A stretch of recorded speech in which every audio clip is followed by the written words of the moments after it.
David, so wonderful to see you. How are you? You too, Bonnie. I'm well. I'm very well. You know what? This is just a wonderful, lovely film. What struck me so much about it, it's very much about what we value in our lives, what keeps us going. It's very poignant, and especially with what we have been going through now. I mean, you shot this pre-pandemic, and now look. How much more does this mean to you now after you made this film? It means so much more because, the thing that I was always drawn to, even pre-pandemic, was the fact that it's a film about connection.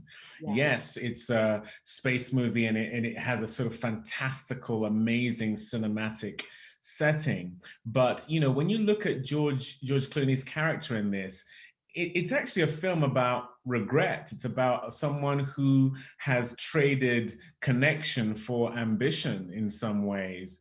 And you're also looking at the folks on this space station who are desirous to reconnect with the people who they've left behind. And so I think, within this pandemic, that's a big thing. We're going into a Christmas where family members who would normally be together can't be together. Family members who normally took being together for granted are going to really relish being together. The film has sort of gained a resonance we couldn't have anticipated. That is for sure. And then you're being directed by the wonderful George Clooney, who's pretty well, one of the nicest guys around, I have to say. I've met him myself many times. What Right. do you learn? What did you take from him? Because David, you too are a director. I want to, at the end of the interview, I'm going to mention the Watermen because I saw it. By the way, but when you were finished, what do you take from somebody like David, from George Clooney?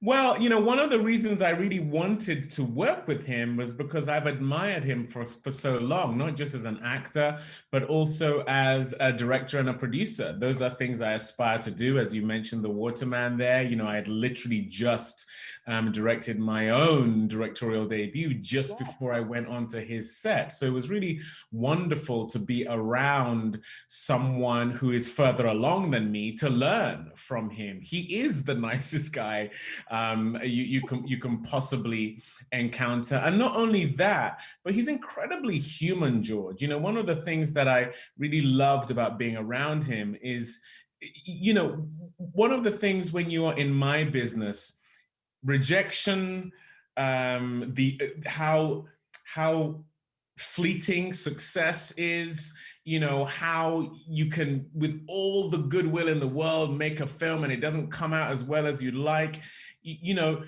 George is very alive to those things and is very, he's not someone who just goes, yeah, well, it's been great for me. He will talk about his failings quicker than he will his successes, and he will offer up what he learned through those failings. And that's an amazing thing for anyone who has aspirations to be like him to be around.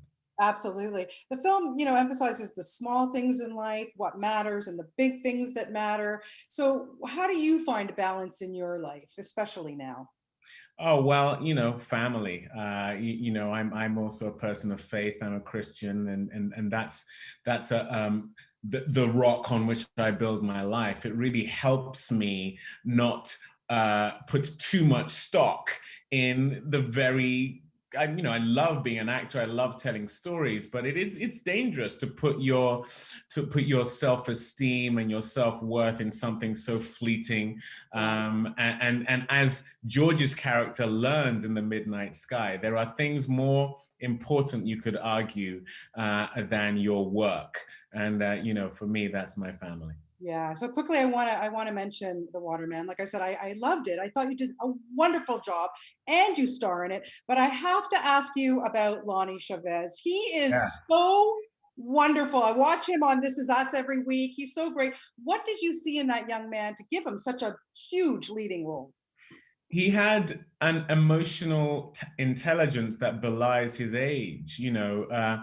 His role in The Waterman is a kid he's both a kid, but Yeah. he's also doing quite grown-up stuff. He wants to look after his mother. He wants to go out and save his mother, and do it under extreme circumstances of being in this forest with this newfound friend, as played by Amaya Miller. But the thing I find, and you see it with Kaylin in The Midnight Sky as well, to have child actors who give those kind of performances, they have to have a unique quality that you cannot be taught.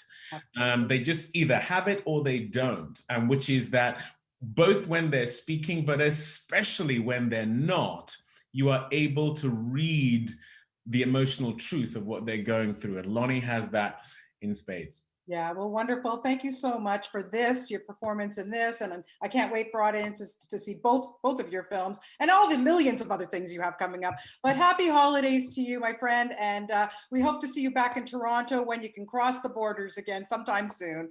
Can't wait. Favorite city of mine. I cannot We wait. love having you here, my friend. Take care and happy holidays to you and your family.